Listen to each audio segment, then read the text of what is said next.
ما جاء فی کفارۃ المرض، باب بیماری کے کفارہ ہونے کا بیان۔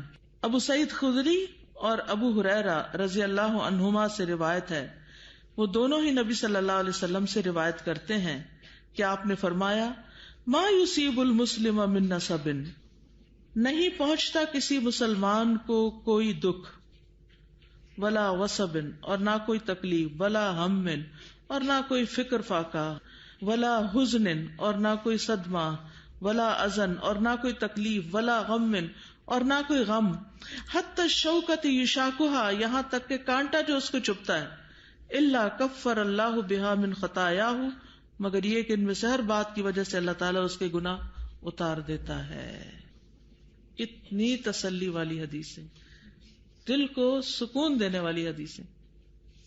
میں جب ان کو پڑھ رہی تھی، تیاری کر رہی تھی، تو ایسے میرے دل میں جیسے سکون کی لہریں دوڑ رہی تھی، اور ایک دم مسکرانا شروع ہوگی میں کہ کتنا خوبصورت ہے ہمارا یہ دین، کہ جس نے ہمیں ہم، رنج، غم، تکلیف، اذیت، پریشانی، اس وقت بھی مطمئن رہنا سکھا دیا، پرسکون کر دیا کہ اس وقت تمہاری صفائی ہو رہی ہے، تمہاری دھلائی ہو رہی ہے، تمہاری آگے کی مشکلیں آسان ہو رہی ہیں۔ ابن حبان کی ایک روایت میں آتا ہے کہ تکلیف کی وجہ سے اللہ تعالیٰ گناہ مٹا دیتا ہے اور درجات بھی بلند کرتا ہے، یعنی صرف تکلیف ہی نہیں دور ہوتی، درجے بھی بلند ہوتے ہیں، یعنی رفع عقاب بھی ہے، حصول ثواب بھی ہے۔ تو انسان کو ہر تکلیف اور غم اللہ کا فیصلہ سمجھ کر برداشت کرتے ہوئے ثواب کے حصول کی نیت بھی کر لینی چاہیے کہ مجھے ثواب بھی ملے گا، تو اور خوشی ہو جائے گی۔ پھر اسی طرح مصائب کے آنے کو اللہ کی رحمت سمجھا جائے، عذاب نہ سمجھا جائے کہ اللہ تعالیٰ ہم سے ناراض ہے، نہیں، یہ بھی اللہ کی رحمت ہے، کیونکہ اس کے ذریعے اللہ سبحانہ وتعالیٰ بندے کو دنیا میں ہی صاف کر دیتا ہے، کیونکہ اللہ تعالیٰ اپنے بندے پر 2 سزائیں جمع نہیں کرے گا۔ کیا 2 سزائیں جمع نہیں کرے گا؟ یعنی دنیا اور آخرت دونوں کی نہیں۔ اگر دنیا میں کفارہ ہو گیا تو انسان آخرت کی سزا سے بچ جائے گا۔ تو یہاں مریض کے لیے بہت بڑی خوشخبری ہے۔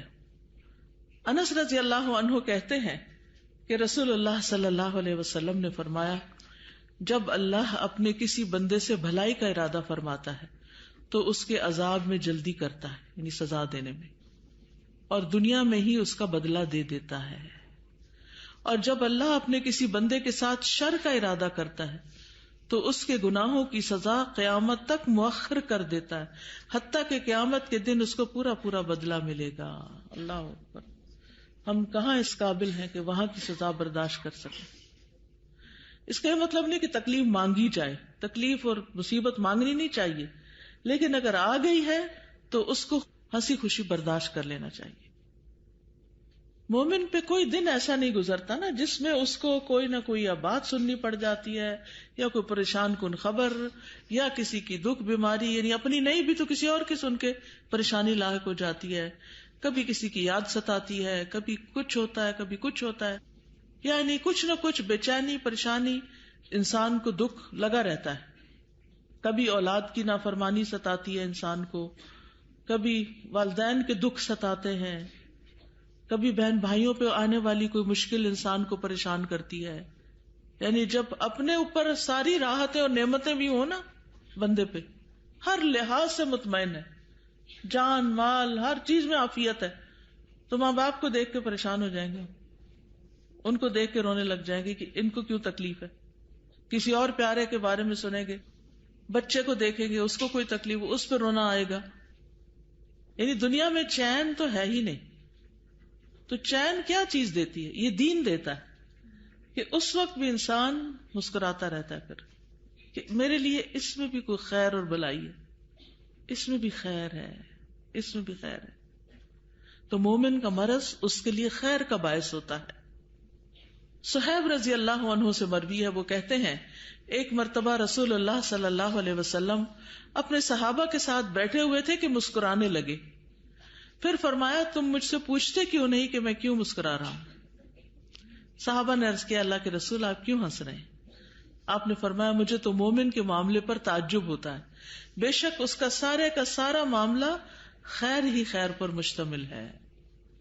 اگر اسے کوئی پسندیدہ چیز پیش آتی ہے تو وہ اللہ کا شکر ادا کرتا ہے اور وہ اس کے لیے بہتر ہوتا ہے، اور اگر اسے کچھ ایسا پیش آ جائے جسے وہ ناپسند کرتا ہے تو وہ صبر کرتا ہے جو اس کے لیے بہتر ہوتا ہے.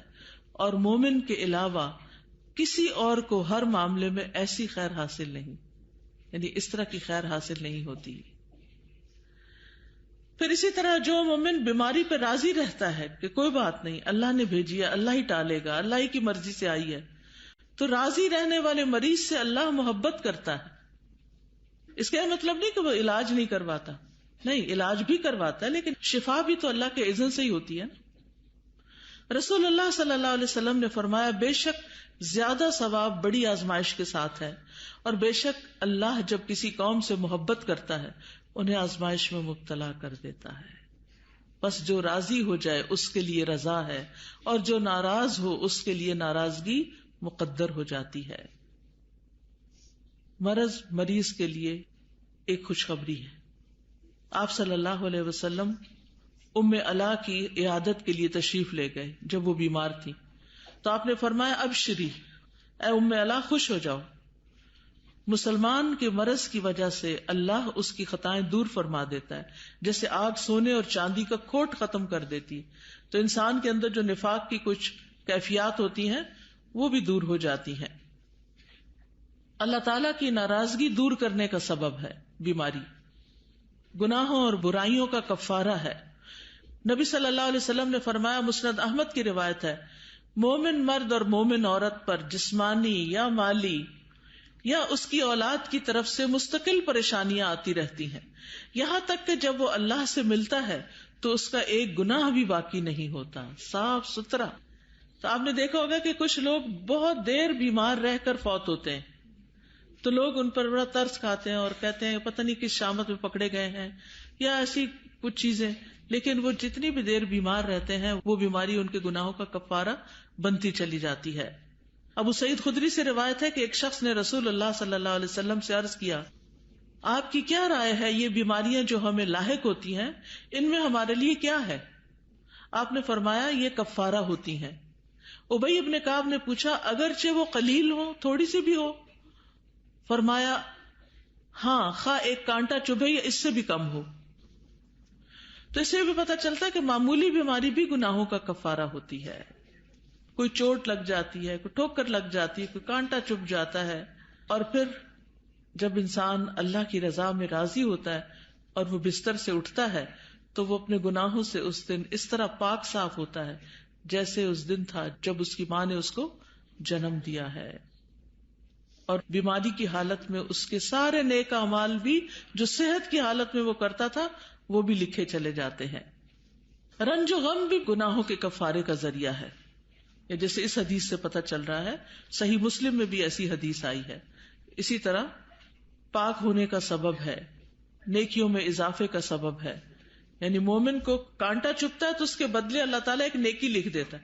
ایک گناہ جھڑ گیا، ایک نیکی لکھ دی، یا اس کے بدلے اس کا کوئی گناہ مٹا دیتا ہے، یا دونوں چیزیں ہو جاتی ہیں. انسان اس اجر پر یقین رکھے، گناہوں کے کفارے پر یقین رکھے، درجات کی بلندی پر یقین رکھے. عقبہ بن عامر کہتے ہیں کہ نبی صلی اللہ علیہ وسلم نے فرمایا، دن بھر کا کوئی عمل ایسا نہیں جس پر مہر نہ لگائی جاتی ہو. چنانچہ جب مومن بیمار ہوتا ہے تو فرشتے عرض کرتے ہیں، اے ہمارے رب، تو نے اپنے فلاں بندے کو روک دیا. تو اللہ تعالیٰ فرماتا ہے، یہ جیسے اعمال کرتا رہتا تھا ان کی مہر لگاتے جاؤ یہاں تک کہ تندرست ہو جائے یا فوت ہو جائے. یعنی ہر روز جو جو کام آپ کرتے ہیں اور بیماری کی حالت میں وہ چھٹ جاتا ہے تو اس ٹائم پر اس عمل کی مہر لگا دی جاتی. مثلاً آپ کلاس میں آتے ہیں، آپ قرآن یاد کرتے ہیں، آپ کوئی بھی چیز کر رہے ہوتے ہیں اور بیماری کی وجہ سے اگر نہیں کر پاتے تو اس دن کا بھی اجر اس عمل کا لکھ دیا جاتا ہے. اگر کوئی شکوہ نہیں کرتا تو بیماری کے بعد نیا گوشت اور نیا خون بھی ملتا ہے، یعنی صحت پہلے سے بہتر بھی ہو جاتی. پھر یہ اللہ کی طرف پلٹنے کا موقع بھی ہوتا ہے، اپنی اصلاح کا موقع بھی ہوتا ہے، اپنے گناہ یاد آتے ہیں. پھر اسی طرح انسان کا جب کھوٹ ختم ہوتا ہے، دیکھیں بخار ہے نا جیسے، تو جسم کے زہریلے مادوں کو بھی جلاتا ہے اور اسی طرح گناہوں کو بھی جلاتا ہے. تو اس کے بعد